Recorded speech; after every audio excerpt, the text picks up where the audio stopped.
Hi everybody, Bob Ichino back with another update video on a trade that was given live in our July 27th episode of the Pure Exposure Growth Series.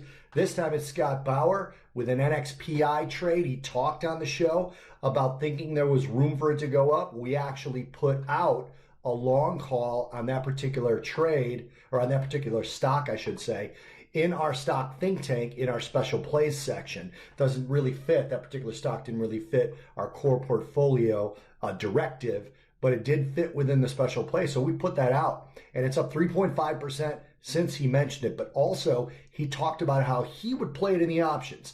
So I asked him to update that for you, and here he is doing just that.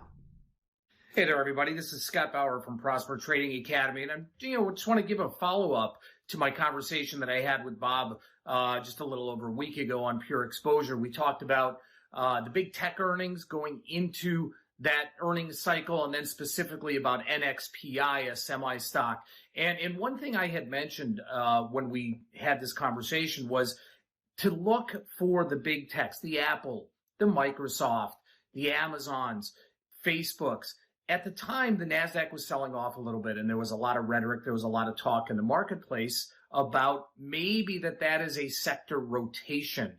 And Bob and I had the conversation that, no, I really thought it was more just a little bit of profit taking ahead of earnings and not a rotation at all. And, we saw most of those big guys, with the exception of Alphabet, really just blow the doors off of earnings and are, just so much higher right now. And, tech is so strong. But to get to the individual stock and then the option play that I was referring to was NXPI Semiconductor. We were talking about an upside move towards either the 125 or 130 strike, and that I was bullish on it. And the other factor that we talked about was implied volatility. And when trading options, especially around an earnings event, a trader really needs to be cognizant of implied volatility because it expands greatly, meaning options get pricier. They get more expensive going into earnings. So what I did in NXPI, my bullish play, was selling the July 31st 125 call and buying the August 7th 125 call. There was a massive disparity in implied volatility, meaning that the option that I sold for July 31st was much more expensive from a volatility standpoint, even though I paid for the spread. It's because I was buying time, and that's exactly what I talked about, was trying to buy some time. So we paid 50 cents for that spread.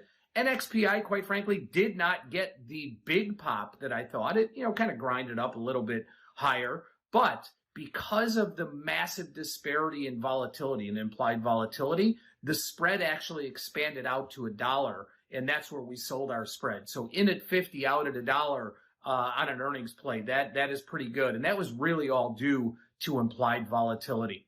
Thanks a lot. This is Scott Bauer from Prosper Trading Academy. Thanks a lot, Bob. Thank you, Scott. Scott Bauer, Prosper Trading. Again, I've mentioned this before. I'm actually a subscriber, so you should check him out. You should also check out Pure Exposure Growth Series. We're going to have another show in August. Make sure you sign up for it. Another slate of great guests giving out great trades. So far, we've done updates, so we're 3 for 3 on those updates. So we'll go to Mike Arnold and Bill Baruch soon and get some updates on their trade, and I will see you guys in those videos.